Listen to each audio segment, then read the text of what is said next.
తెలుగు వాచకంలోని 6వ పాఠం భాగ్యోదయం గురించి మనం తెలుసుకోబోతున్నాం. భాగ్యోదయం పాఠం చెప్పుకోబోయే ముందు చదవండి, ఆలోచించి చెప్పండి అని మనకి ఒక పేరాను ఇక్కడ ఇవ్వడం జరిగింది. ఆ పేరాను మీరు బాగా చదవాలి. కింద ఇచ్చిన ప్రశ్నలకు సమాధానాలను ఆలోచించి చెప్పగలగాలి. ఈ పేరా మొత్తం మనం చదివినట్లయితే డాక్టర్ బిఆర్ అంబేద్కర్ గారి గురించి ఇక్కడ ఇవ్వడం జరిగింది.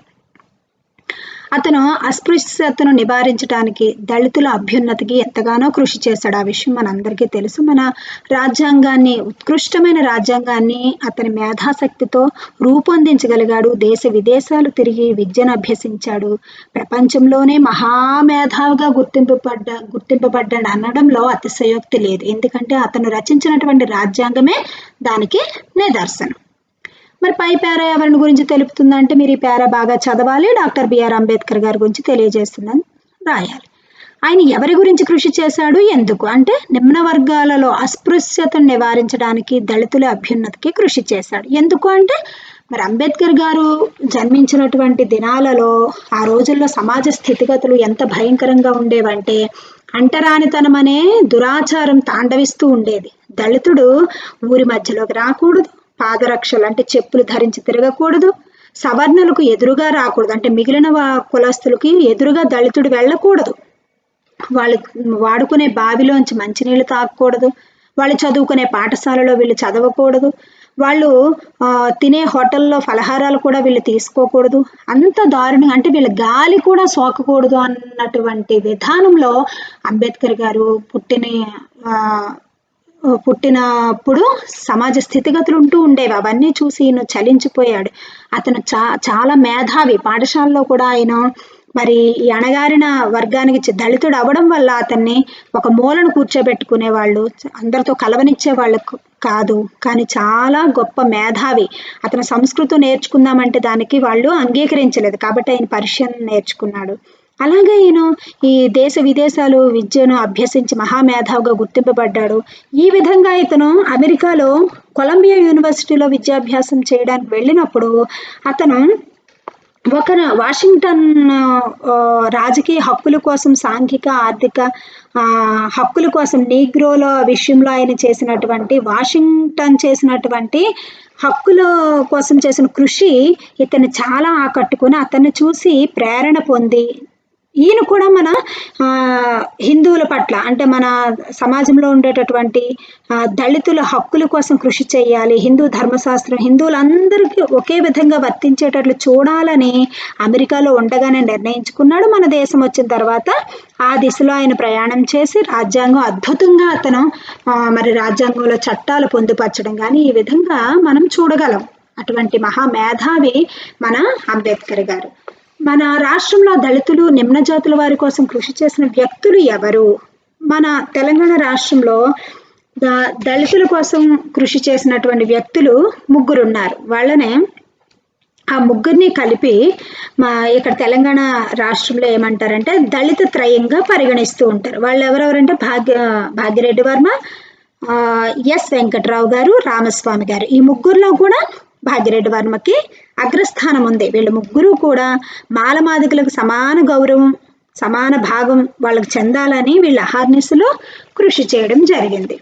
ఇక పాఠం యొక్క ఉద్దేశాన్ని మనం తెలుసుకున్నట్లయితే ఈ పాఠాన్ని మరి 10వ తరగతి విద్యార్థులకు పొందుపరచడంలో ఉన్నటువంటి ఉద్దేశం ఏంటి అని మనం ఆలోచించినట్లయితే స్వయం కృషి, ఆత్మవిశ్వాసం ఉంటే ప్రతి ఒక్కరూ ఏదైనా సాధించగలరు. అటువంటి ప్రేరణ కలుగు చేస్తూ విద్యార్థుల్లో ఉన్నటువంటి శక్తులను, అపారమైనటువంటి శక్తులను వెలికి తీయడమే. ఇటువంటి మహానుభావుల జీవిత ఘట్టాలు, వాళ్ళు చేసిన మరి కృషి, ఇటువంటి విషయాలు విద్యార్థులు వింటూ ఉన్నప్పుడు వాళ్ళల్లో దాగి ఉన్నటువంటి అపారమైనటువంటి శక్తులు బయటికి రావడం జరుగుతుంది. ఒక ప్రేరణ అనేది కలుగుతుంది. ఈ విషయాలు హృదయాన్ని తాకి మనం కూడా ఏదైనా మంచి పని చేయాలి, వాళ్ళకి జరిగినప్పుడు మనకెందుకు సాధ్యపడదు అనేటటువంటి ఒక రకమైనటువంటి ఆత్మవిశ్వాసం పెంపొందుతూ ఉంటుంది. కాబట్టి ఇటువంటి మహామహులు చేసినటువంటి కృషిని, చరిత్రను పాఠాల ద్వారా విద్యార్థులకు తెలియచేయడం జరుగుతుంది. మరి ఈ పాఠం ద్వారా ముఖ్యంగా విద్యార్థుల ఆత్మవిశ్వాసం అనేది పెంపొందుతుంది. స్వయం కృషి కూడా అంటే సొంతగా కష్టపడి మనం కృషి చేసినప్పుడు మనం ఏదైనా సాధించుకోగలమనేటటువంటి అపారమైనటువంటి ఆత్మవిశ్వాసాన్ని పాఠం ద్వారా విద్యార్థుల్లో పెంపొందించడమే ఈ పాఠం యొక్క ఉద్దేశం. అంటే ఇతరుల గురించి మనం ఆలోచించాలి, ఇతరులకు మనం సహాయం చేయాలి, సమాజ అభివృద్ధికి మనం కృషి చేయాలి. అటువంటి వ్యక్తిత్వం నుండి స్ఫూర్తి పొందడమే ఈ పాఠం యొక్క ఉద్దేశం. పాఠ్యభాగ వివరాల్లోనికి మనం వెళ్ళినట్లయితే ఈ పాఠం జీవిత చరిత్ర ప్రక్రియకు చెందినది. జీవిత చరిత్ర అంటే మరి ఒక వ్యక్తి గురించి, ఆ వ్యక్తి బాల్యం నుంచి అతను చేసినటువంటి జీవన విధానం, అతని జీవిత వ్యక్తిత్వం, ఆయన చేసినటువంటి సమాజానికి ఆయన చేసినటువంటి కృషి, ఇటువంటి విషయాలన్నీ వివరిస్తూ రాసినటువంటి చరిత్రనే జీవిత చరిత్ర అంటారు. మరి భాగ్యోదయం పాఠం ఏ ప్రక్రియకు చెందినది? బిట్ ఇవ్వచ్చు. జీవిత చరిత్ర ప్రక్రియ. మరి విభిన్న రంగాలలో పనిచేస్తూ సమాజం మీద ప్రభావం చూపిన వ్యక్తుల విశిష్టతలను తెలుపుతూ రాసే గ్రంథమే జీవిత చరిత్ర. మరి జీవిత చరిత్ర అంటే ఏంటి అని అడగొచ్చు. లేదు అంటే విభిన్నమైన రంగాలలో పనిచేస్తూ సమాజం మీద ప్రభావం చూపిన వ్యక్తుల విశిష్టతలను తెలుపుతూ రాసే గ్రంథాన్ని ఏమంటారో అని అడగొచ్చు. జీవిత చరిత్ర.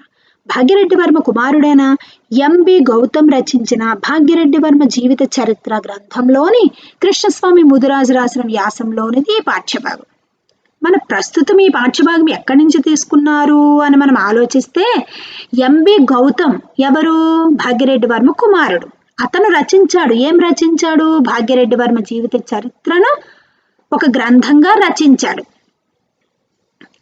ఆ యొక్క గ్రంథం నుండి కృష్ణస్వామి ముదిరాజు గారు వ్యాసం కృష్ణస్వామి ముదిరాజు గారు తీసుకున్న వ్యాసంలోనిదే ఈ ప్రస్తుత పాఠ్యభాగం. అంటే భాగ్యరెడ్డి వర్మ కుమారుడు గౌతమ్ గారు రచించినటువంటి భాగ్యరెడ్డి వర్మ జీవిత చరిత్ర గ్రంథంలో నుంచి కృష్ణస్వామి ముదిరాజు రాసిన చిన్న వ్యాసంలోదే ఈ ప్రస్తుత పాఠ్యభాగం. విద్యార్థులు కన్ఫ్యూజ్ అవ్వద్దు. నెక్స్ట్, రచయిత పరిచయం. హైదరాబాద్లో సామాజిక రాజకీయ ఉద్యమాలకు నాందీ గీతం పలికిన చైతన్యశీలి కొర్వి కృష్ణస్వామి ముదిరాజు. ఈ పాఠం యొక్క రచయిత ఎవరు అంటే కొర్వి కృష్ణస్వామి ముదిరాజు. ఈయన స్వతంత్ర సమరయోధుడు, రచయిత, జర్నలిస్ట్. అంతేకాకుండా విద్యా సంస్థలు ఎన్నో స్థాపించాడు. విద్యావేత్తగా, హైదరాబాద్ మేయర్గా, ఆంధ్ర మహాసభ నిర్వాహకుడిగా, బహుజన సమాజ సంస్కర్తగా ప్రజల మన్ననలను అందుకున్న బహుముఖ ప్రజ్ఞాశాలి. ఈయన 1957లో హైదరాబాద్ నగర మేయర్గా ఎన్నికై నగరాభివృద్ధి కోసం రాబోయే 30 ఏండ్ల అవసరాలకు అనుగుణంగా మాస్టర్ ప్లాన్ తయారు చేసిన దార్శనికుడు. దార్శనికుడు అని ఎవరిని అంటారు? దారి చూపించేవాడునే దార్శనికుడు అంటారు. అంటే 30 సంవత్సరాల భవిష్యత్ ప్రణాళికను ముందే ఊహించి ఇతను నగరాన్ని అభివృద్ధి చేశాడంటే ఎంత జ్ఞానం కలిగి ఆలోచించాడో ఒకసారి ఆలోచించండి. ఇంకా దక్కన్ స్టార్ అనే ఆంగ్ల వారపత్రికను కూడా ఇతను స్థాపించి సంపాదకుడిగా విలువైన సంపాదకీయాలు, వ్యాసాలను ఇతను రచించాడు. హైదరాబాద్ చరిత్రను తెలుసుకోవడానికి ఈయన రచనలు ప్రామాణిక ఆధారాలుగా నిలబడతాయి.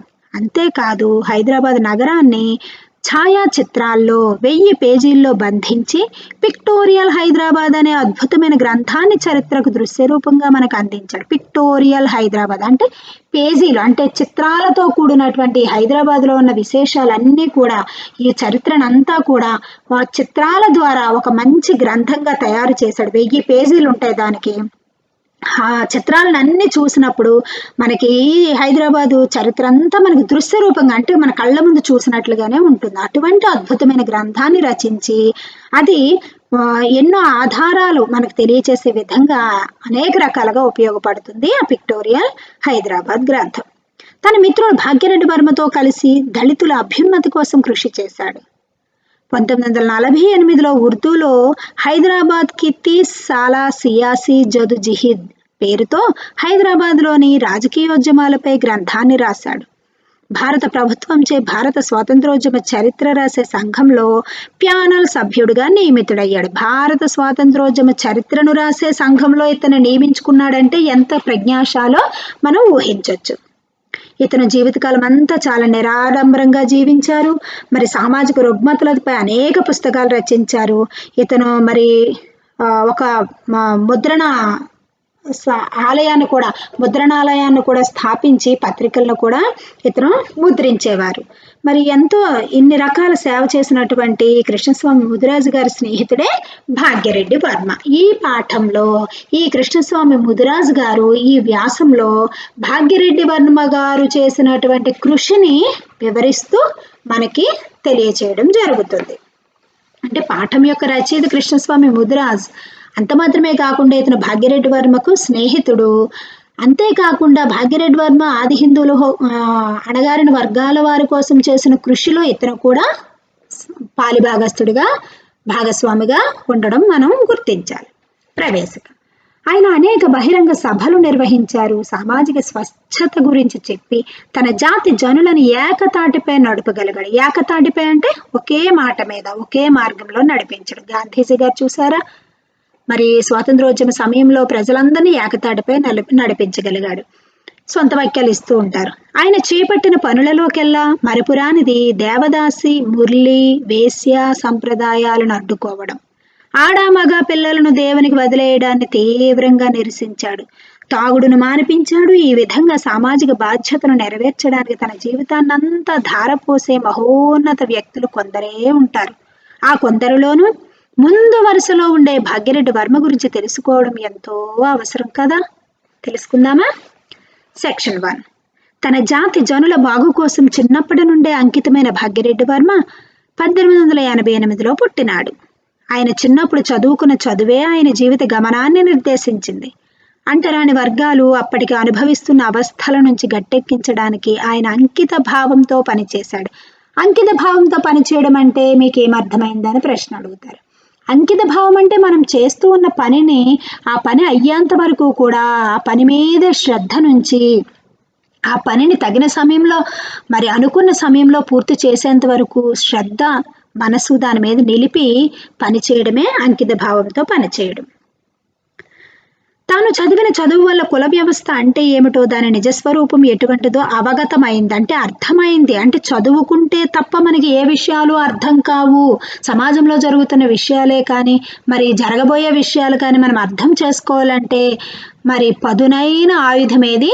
చదువు అనేది అర్థమైంది. ఇందుకు ధర్మశాస్త్రాలను, చరిత్రను బాగా చదివినాడు.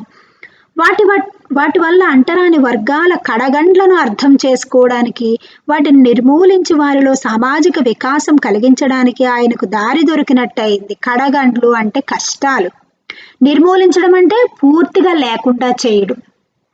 చూడండి, అంటే ధర్మశాస్త్రాలు, చరిత్ర పుస్తకాలు ఎక్కువగా చదవడం వల్ల మనకి అపారమైన జ్ఞానం వస్తుంది. అందుకే పుస్తకాలను ఎక్కువగా చదవాలి. బట్టలు అమ్మేసైనా, చిరిగిన చొక్కా అయినా వేసుకోవాలి, కానీ ఒక పుస్తకాన్ని కొనుక్కోవడం వల్ల మరి మనకెంతో అపారమైన జ్ఞానం వస్తుందని ఎన్నోసార్లు మనం వింటూ ఉన్నాం. అంటే లగ్జీరియస్ లైఫ్ లేకపోయినా పర్లేదు, కానీ పుస్తకాలను ఎక్కువగా చదువుతూ ఉండాలి. దానివల్ల అనేక వ్యక్తుల మహోన్నతమైన లక్షణాలు, వాళ్ళ వ్యక్తిత్వాలు, వాళ్ళ జీవన స్థితిగతులు మనకు అర్థమయ్యి ఏ సమయంలో ఎలాంటి నిర్ణయాలు తీసుకోవాలో, ఎలాంటి సమస్యను ఏ విధంగా పరిష్కరించాలో మనకి చక్కగా అర్థమవుతుంది. కాబట్టి విలువైన సమయాన్ని వృధా చేయకుండా సమయం ఉన్నప్పుడల్లా మంచి మంచి మరి హితాన్ని బోధించే పుస్తకాలు మనం ఎక్కువగా చదవాలి. ఈ ధర్మశాస్త్రాలను, చరిత్రను బాగా చదవడం వల్ల ఈ అంటరాని వర్గాల వాళ్ళు కష్టాలేంటో అర్థం చేసుకున్నాడు. వాటిని ఏ విధంగా నిర్మూలించాలో ఆయనకు ఒక గ్రిప్ దొరికింది, దారి దొరికినట్టు అయింది. ఎందుకు? పుస్తకాలు చదవడం వల్ల. అత్యంత ముఖ్యమైన ఈ పనికి సంబంధించి ఆచరణ, ఆలోచనలో ఆయన పూర్తి స్వేచ్ఛను అనుభవించాడు. స్వతంత్రంగా పనిచేశాడు. ప్రభుత్వ పక్షం నుంచి సైతం ఆయనకు అండ దొరికింది. అండ దొరకడం అంటే సపోర్ట్ అన్నమాట. మనం ఒక మంచి పనిని చెయ్యాలి అనుకున్నప్పుడు దానికి మన చుట్టుపక్కల వాళ్ళు కూడా సహాయం చేయడానికి ముందుకు వస్తారు, నిస్వార్థంగా మనం పని చేస్తూ ఉన్నప్పుడు. కాబట్టి ఈయన ఆచరణ, ఆలోచన, స్వతంత్రంగా స్వేచ్ఛగా పనిచేయడం, ఇవన్నీ ఒక మంచి పనులు చేస్తూ ఉన్నందుకు ప్రభుత్వం కూడా ఇతనికి సపోర్ట్గా నిలిచింది. అణగారిన కులాల నాయకులతో కూడా ఈ క్రమంలో పరిచయం పెరిగింది. క్రమక్రమంగా వారి నుంచి సహకారం, నైతిక మద్దతు కూడగట్టుకున్నాడు. నైతిక మద్దతు అంటే కోఆపరేషన్. గొప్ప మనుషులలో, సంస్కర్తలలో ఉండే చిత్తశుద్ధిని అలవర్చుకొని ఆయన అంటరాని వర్గాల ఉన్నతి కోసం సంస్కరణ మొదలుపెట్టాడు. సంస్కరించడం అంటే ఏంటి? అంటే ఒక చెడు సమాజాన్ని మంచి సమాజం వైపు నడిపించడం, మరి చెడు ఆచారాలని పూర్తిగా తొలగించడం, సంస్కరించడం అంటే. చిత్తశుద్ధి అంటే చిత్తము అంటే మనసు కదా, మనసులో నిర్మలం కలిగి ఉండడమే చిత్తశుద్ధి. ఈ విధంగా ఇతనికి ఒకవైపు ప్రభుత్వం సపోర్ట్గా నిలిచింది, తర్వాత అణగారిన వర్గాల వారి కోసమే అతను పనిచేస్తున్నాడు కాబట్టి ఆ కులాల నాయకులు కూడా ఇతనికి సహాయం చేయడం, మనం వాళ్ళ నైతిక మద్దతు కూడా ఈయనకి దొరికింది. ఒకవేళ హిందువులు తమ చరిత్రను లిఖితబద్ధం చేయాలనుకుంటే సంస్కర్తగా భాగ్యరెడ్డి వర్మ పేరు మొదటి స్థానంలో ఉంటుంది. అణగారిన వర్గాల వికాసానికి ఆయన తన సమస్తాన్ని అర్పించాడు. వికాసం అంటే వాళ్ళలో అటువంటి ప్రకాశాన్ని, వెలుగుల్ని నింపడానికి అతని సమస్త అంటే డబ్బు, సమయం, మరి శ్రమ అంతా కూడా వెచ్చించాడు, అర్పించాడు. తన తెలివితేటలను అందుకోసమే వెచ్చించాడు, అంటే ఖర్చు పెట్టాడు. ఏమీ ఆశించకుండా తమ కోసం ఎప్పటికీ పనిచేసి ఆయనను చూసి అంటరాని వర్గాలన్నీ ఆయనను తిరుగులేని నాయకునిగా ఒప్పుకున్నాయి. అంటరాని వర్గాలన్నీ ఆయనను తిరుగులేని నాయకునిగా ఒప్పుకున్నాయి. ఈ వాక్యాన్ని సమర్థించండి. ఈ ప్రశ్న ఎక్కువగా మోడల్ పేపర్స్లో ఇంతకుముందు వచ్చింది. అంటే ప్రతి పారాగ్రాఫ్లోంచి కూడా మీరు ప్రశ్నలు తయారు చేసుకో. తిరుగులేని నాయకునిగా ఒప్పుకున్న ఎందుకు సమర్థించండి అన్నప్పుడు మీరు రాయాలి. ఎందుకు? వాళ్ళ కోసమే అతను కృషి చేస్తూ ఉన్నాడు, వాళ్ళ కోసమే స్వార్థం లేకుండా పనిచేస్తూ ఉన్నాడు, ఒక మంచి నాయకుడిగా ఎదిగాడు, నిరంతరం కృషి చేస్తూ ఉన్నాడు. అటువంటి మనుషుల్ని ఎవరు వదులుకుంటారు? అందుకే తిరుగులేని నాయకుడిగా ఒప్పుకున్నాయి. చిత్తశుద్ధి, నిజాయితీ, పట్టుదలతో పనిచేసే వర్మ అచిరకాలంలోనే వారి నమ్మకాన్ని చూరగొనగలిగాడు. తమ దుస్థితికి కారణం తమ అజ్ఞానం, ఉదాసీనతేనన్న ఎరుకను తన అనుచరులలో కలిగేటట్టు చేయగలిగాడు. ఎరుక అంటే ఆ యొక్క నిజం. అంటే అజ్ఞానం, ఉదాసీనత అంటే మీకు ఏమర్థమైందని అడుగుతారు. చిత్తశుద్ధి, నిజాయితీ, పట్టుదలతో చిత్తశుద్ధి, నిజాయితీ అంటే మీకు ఏమర్థమైందని అడుగుతారు. చిత్తశుద్ధి అంటే హృదయంలో, మనసులో నిర్మలంగా ఉండడం. నిజాయితీ అంటే నిజాన్ని పలకడం, నిజాయితీతో జీవించడం, నిజాన్ని పలుకుతూ జీవించడం. తర్వాత అజ్ఞానం అంటే జ్ఞానం లేకుండా ఉండడం. ఉదాసీనత అంటే నిర్లిప్తత, ఏమీ పట్టలేనట్టుగా ఉండడం. ఇవన్నిటికీ కారణం ఏంటి? జ్ఞానం లేకపోవడానికి, మరి ఉదాసీనంగా, నిర్లిప్తంగా, పట్టలేనట్టుగా ఉండడానికి కారణం ఏంటి? చదువు లేకపోవడమే కారణమని అతను ఉపన్యాసాల ద్వారా తన వెనుకున్న అనుచరులు గ్రహించేటట్లుగా అతను అచిరకాలంలోనే అంటే అతి తక్కువ సమయంలోనే వాళ్ళలో బలమైన నమ్మకాన్ని కలిగించగలిగాడు. సెక్షన్ 2. మనుషులంతా పుట్టుకతో సమానమని, ఎవరు ఎక్కువ ఎవరు తక్కువ కాదన్న సత్యాన్ని తెలుసుకునేటట్టు చేశాడు. చూసారు ఎంత బలంగా పనిచేశాడో వాళ్ళ హృదయాల్లో. ఈయన మాటలతో ఎవరు ఎక్కువ కాదు, ఎవరు తక్కువ కాదు, ఈ కులాలు మతాలు మనం పెట్టుకున్నవే, ఇవన్నీ, ఈ సత్యాన్ని మీరు గ్రహించాలని చెప్పి వాళ్ళ కళ్ళు తెరిపించాడు. అయితే లోపల జీర్ణించుకుపోయిన మూఢనమ్మకాలు, అజ్ఞానాన్ని తొలగించడం అంతగా సులువు కాదన్నది తెలిసిందే. సమాజంలో ఉన్నటువంటి మూఢనమ్మకాలని, అజ్ఞానాన్ని మనం తొలగించడం అది చాలా కష్టం. ఆ రోజుల్లో ఇంకా కష్టం. అయితే కొద్దిగానే అయినప్పటికీ ఆయన నిరంతర శ్రద్ధ వల్ల అంటరాని వర్గాలు చదువుపై చూపు పెట్టడం సాధ్యమైంది. ఈయన చెప్పగా అంటరాని వర్గాల వాళ్ళు, అణగారిన వర్గాల వాళ్ళు ఎవరైతే ఉన్నారో వాళ్ళు కూడా చదువుకోవడం ప్రారంభించారు. ఇందువల్ల కొన్ని సాంఘిక దురాచారాలు మటుమాయం కావడం జరిగింది. సాంఘిక దురాచారాలు అంటే సంఘంలో ఉండేటటువంటి చెడు ఆచారాలు ఏవైతే ఉన్నాయో అవి సాంఘిక దురాచారాలు. మూఢనమ్మకాలు, సాంఘిక దురాచారాలు, వీటి మీద కూడా ఖచ్చితంగా ప్రశ్న వస్తుంది. వీటిని తొలగించడానికి విద్యార్థిగా నువ్వైతే ఏం చేస్తావు, విద్యార్థుల బాధ్యత ఏంటి, ఈ విధంగా కూడా ప్రశ్నలు ఖచ్చితంగా వస్తాయి. ఆయన అనేక బహిరంగ సభలు నిర్వహించాడు. సామాజిక స్వచ్ఛత గురించి చెప్పి తన జాతి జనులను ఏకతాటిపై నడపగలిగాడు. ఆయన చేపట్టిన పనులలోకెల్లా మరుపురానిది దేవదాసి, మురళి, వేష సాంప్రదాయాలను అడ్డుకోవడం. మరి అణగారిన వర్గాల కోసం ఆయన చేసిన కృషి ఏంటి? ఆయన వాళ్ళ జీవితాల్లో ఎటువంటి మార్పులు తీసుకొచ్చాడు? వాళ్ళ కోసం చేసిన, మరి ఆది హిందువుల కోసం ఆయన చేసిన కృషి ఏంటి? వీటి మీద ఖచ్చితంగా ప్రశ్న వస్తుంది కాబట్టి ఇవి చాలా ఇంపార్టెంట్. దేవదాసి అంటే ఆడపిల్లలను దేవుడి బిడ్డలుగా విడిచిపెట్టాడు. కొన్ని కులాల్లో ఆచారం ఉంటూ ఉంటుంది. వాళ్ళ కులాల్లో కుటుంబంలో ఒకరిని దేవుడికి విడిచిపెట్టేస్తారు. వాళ్ళ వివాహాలు లేకుండా దేవుడి పని చేసుకుంటూ ఉండాలి. నెక్స్ట్ భోగపు స్త్రీలుగా అయ్యే ఆచారం వేశ్య సంప్రదాయాలు.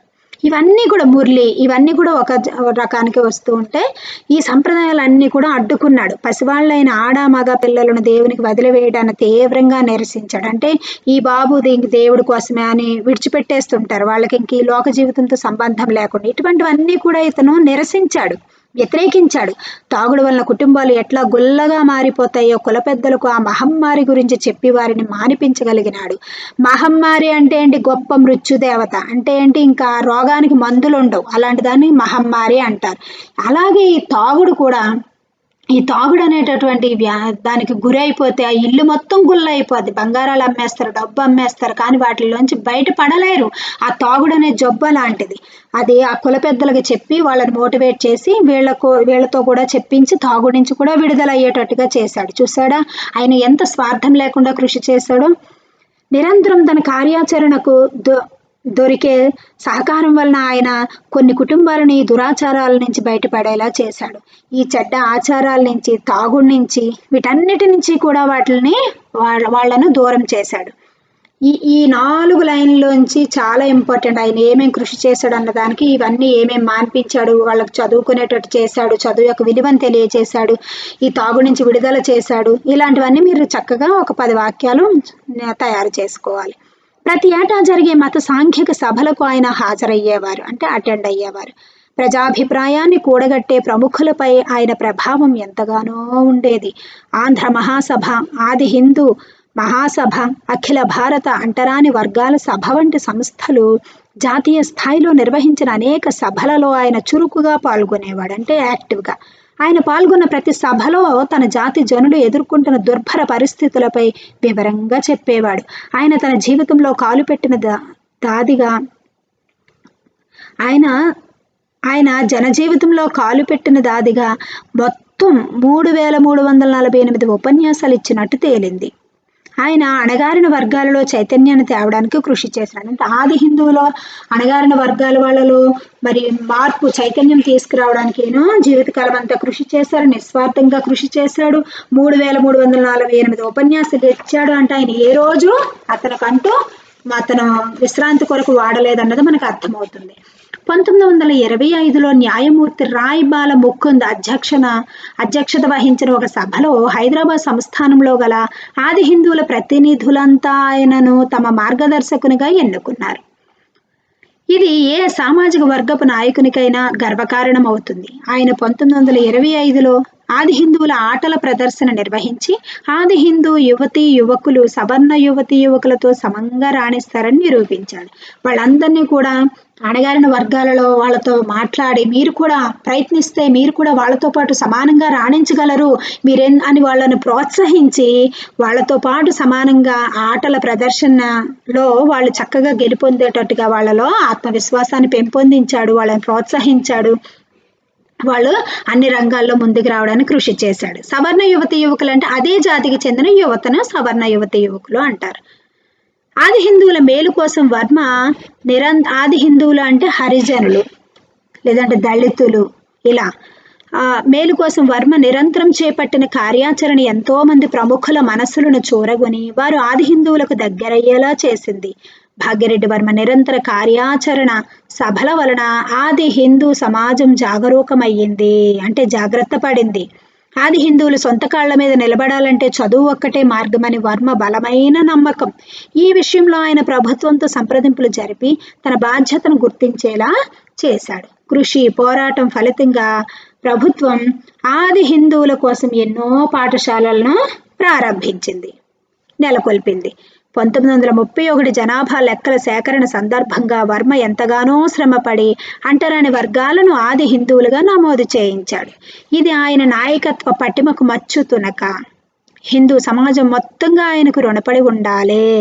ఆచర్యతో హిందూ సమాజాన్ని ఆయన చీలికలు పేలికలు కాకుండా రక్షించగలిగినాడు. ఒక సామాన్యమైన వ్యక్తి, నిరుపేద కుటుంబంలో పుట్టిన వ్యక్తి మరి తన స్వార్థం లేకుండా తనకంటూ ఏది కలిసి వస్తుంది అని ఆలోచించుకుంటా మరి అణగారిన వర్గాల కోసం ఆయన ఇంతగా కృషి చేశాడంటే విద్యార్థులు ఇటువంటి వాళ్ళ జీవితాలను విని మనం స్ఫూర్తి పొందాలి, ప్రేరణ పొందాలి. సమాజానికి మనమంటూ సమాజానికి ఏదో ఒక మంచి పనిని చెయ్యాలి, ఇతరుల కోసం మనం కృషి చెయ్యాలి. మన చదువును జ్ఞానాన్ని, సంపదను ఇతరుల కోసం మనం వాడాలి అనేటటువంటి ఆలోచన దృక్పథాన్ని విద్యార్థుల్లో పెంపొందించుకోవాలి. మరి ఇంకొకటి ఏంటి, మనలో ఉన్న ఆత్మవిశ్వాసం, ముందు మనల్ని మనం నమ్మగలగాలి. ఎదుటి వాళ్ళు ఏమనుకున్నా మనకు అనవసరం. మన పని మీద మనకు శ్రద్ధ ఉండాలి. మనం చేసే పనికి న్యాయం చెయ్యాలి. కష్టపడి పని చేయాలి. కృషి ఉంటే ఏదైనా మనం సాధించగలం. తర్వాత ఆత్మవిశ్వాసంతో ప్రతి పనిని మనం ప్రారంభించాలి. ఆ పని ముగించేంత వరకు కూడా చిత్తశుద్ధితో పనిని చేయగలగాలి. చూసారా, మరి భాగ్యరెడ్డి వర్మ మరి అతి సామాన్య కుటుంబంలో, రైతు కుటుంబంలో పుట్టినప్పటికీ పెద్దగా అతను ఏం చదువుకోలేదు. ఎంతో పెద్ద పెద్ద చదువులేమో అతను చదవలేదు. కానీ ఆయన చదివిన కొంచెం చదువుతోనే సమాజ అభివృద్ధికి ఆయన కృషి చేసి మొత్తం 26 పాఠశాలలు 1933 నాటికే ఆయన 26 దళిత బాలికల పాఠశాలను స్థాపించాడు. ఆ తర్వాత తన కొడుకు గౌతమ్, ఆ తర్వాత ఆయన మనవడు కూడా ఆ పాఠశాలను ఇప్పుడు చక్కగా నిర్వహించడం జరుగుతుంది. అంటే వాళ్ళ కుటుంబమే మరి సమాజ సేవలో ఏ విధంగా ఉపయోగపడ్డారో మనం తెలుసుకున్నాం. మన వంతు సమాజానికి ఏం చెయ్యాలన్నది విద్యార్థులు ఎప్పుడూ కూడా ఆలోచించాలి. ఒక మంచి పని చేసి చరిత్రలో